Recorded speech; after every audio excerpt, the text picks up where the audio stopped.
It's been 2 years since I have started composting in my apartment balcony. With time, you gain experience, but I haven't changed much from the time I have started. Now that I don't have to use any dry matter or accelerator from outside, I get that from the compost itself. The link for my first composting video is given in the description box down below. So today I'll give you an update on how I am doing it now.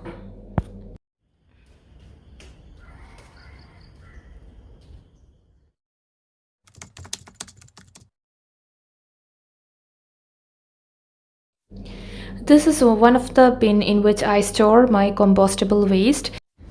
This can hold up to 3 to 4 days of waste. Since I'm not adding any cooked food, non-veg waste, it won't smell that much. I store these under my kitchen sink until the time I have to take this for composting. Until now I haven't felt any smell. These are my plastic composting bins.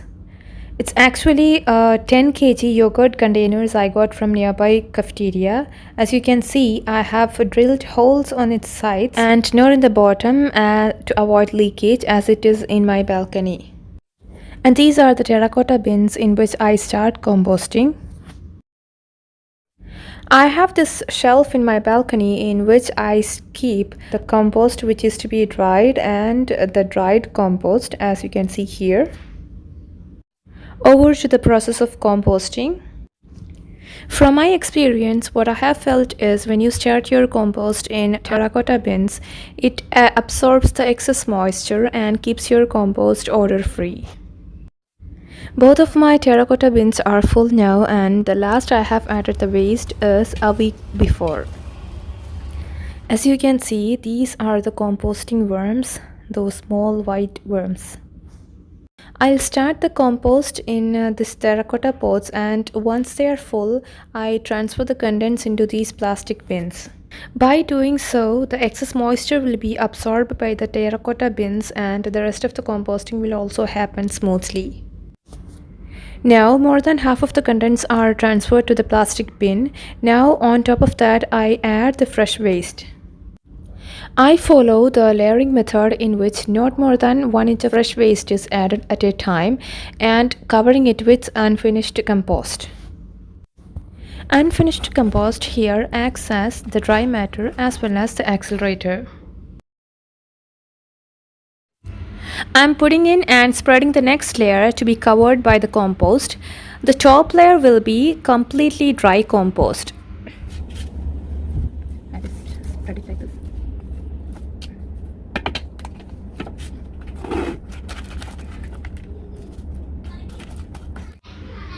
I'm finishing up the process and covering it with the lid of a bucket.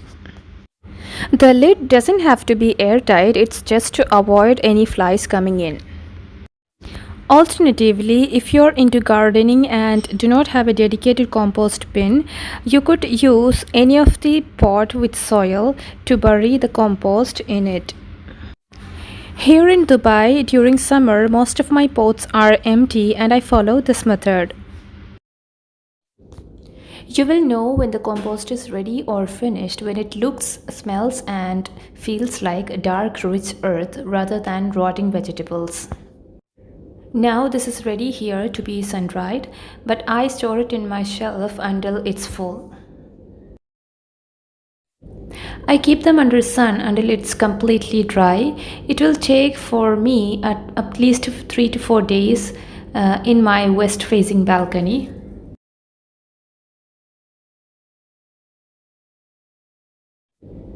Every day I give it a good mix with my garden fork to make the drying as even as possible. The compost is completely dry and ready to be stored. This can be used as a mulch on top of the soil for your plants and not as an ingredient for potting mix. This is because as I am doing composting in small pots, we are not sure if the compost is fully cured or finished. Hence, if I am adding these compost to the soil, Inside the soil, the decomposition process might still continue, and it will compete with the roots of the newly growing plants for nitrogen required for the decomposition process, and it will cause the yellowing of leaves and stunted growth of the plant. If you wish to use it in your potting mix, you may sieve it and sun dry before using. You could also do it the other way, which means sieving it after sun drying. The bigger chunks can be added back to your compost bin, or it can also be used as mulch if sun dried.